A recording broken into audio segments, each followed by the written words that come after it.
Hello, sisters and brothers. I'm Business Manager Dave Reaves with a quick update regarding your local union. The United States Congress will reconvene after the July 4th recess to address another economic stimulus package. While the Republicans and Democrats have differing amounts they would like to see, the Republicans want $1 trillion and the Democrats want $3 trillion, a plan does appear to be coming together.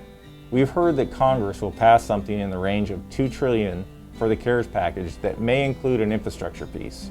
Once we have more details, we will ask you to contact our congressional delegation and ask them to support the additional CARES Act money and infrastructure money so we can make it through the next 6 months. We have scheduled in-person July meetings in each unit in July. These meetings will be conducted with safety measures in place. Persons with COVID symptoms are prohibited from entering the building. Participants are required to sign in, wear a mask, and maintain 6 feet of social distancing. Seating is limited, and overflow crowds will meet outside and will be able to hear the meeting via a speaker system. Reserved seating will be provided for retirees. Please be advised that these meeting dates are subject to cancellation if there is a sudden rise in COVID-19 cases. Because the July 8th regular Unit 101 meeting will take place at the Union Hall in Anchorage, the statewide Zoom meeting will be rescheduled. We will keep you posted on future Zoom meeting dates. Check our social media for updates. Last week, members received a presentation on the Retirement Savings Plan, formerly the Money Purchase Plan. Plan representative discussed the new pre-tax option and reviewed John Hancock's new website options. If you missed it, you can watch the briefing in its entirety by visiting the AETF tab on our website. At our statewide Zoom meeting last week, we were fortunate to have Dr. Ann Zink as our special guest speaker. Here are a few excerpts from that conversation. So, my background is an emergency physician. If you know many ER docs, we're usually, a pair of gloves, a gown, and we're like in there in the midst of everything of it. I would not describe myself as a germaphobe and just kind of live life without much concern. This disease has me doing a lot to minimize the disease. I am humbled by the effects of strokes on young people, how much hospitalization, how quickly it can spread, and how contagious. So I'm teleworking. We just see this huge gamut from totally symptomatic, very mild symptoms to very sick hospitalization and death, all within the same disease. And I think that also makes it really hard. And so the mask is becoming a more and more important tool the more we see from the data, the more we learn about it. Mainly as a source control, keeping you from spreading it to someone else. Even if you feel totally fine, you may not feel symptoms for a few days or at all.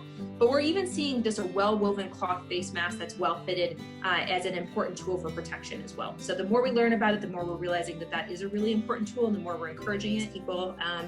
And so you may have the virus and feel totally fine or very mildly symptomatic and give it to someone else whose body just reacts differently to it. Personally, it depends on the receptors. The receptors that it enters the body in start to show up around age 12 and are down lower in the lungs. And different people have different receptors. And there clearly is an autoimmune response component to this disease. So the body, some people's body just responds very strongly to this disease and creates small clots. And so we see clots in the brain, in the lungs, in the kidneys associated with it. And other people's body just does not react as strongly to it. Who is and where and why? It's clear from Dr. Zink that this crisis is not over. We will continue our efforts to keep you informed in order to maintain your safety and prevent the spread of this virus. Tuesday, August 18th is primary election day. We are encouraging everyone to vote by mail. In order to vote by mail, you must submit an application to the Division of Elections requesting a primary ballot. As a courtesy and to save time, we will be mailing you the application for you to send to the Division of Elections. You can also request a ballot online using the link below. As we get closer to the election, we will send out our endorsements for your consideration. We endorse candidates strictly based on their support of your right to bargain collectively and other worker issues. Endorsements are not made because of party affiliation or social issues. We encourage you to consider our recommendations as you do your own due diligence. In accordance with state and local mandates, we have limited walk-in traffic from 1:30 p.m. to 5 p.m. Monday through Friday at each of the halls.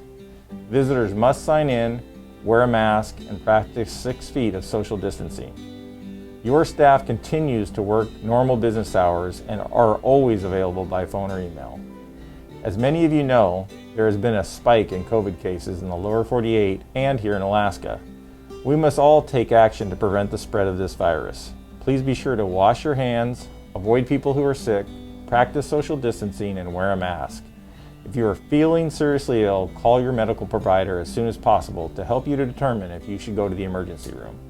I hope you have a safe and happy 4th of July. Thank you.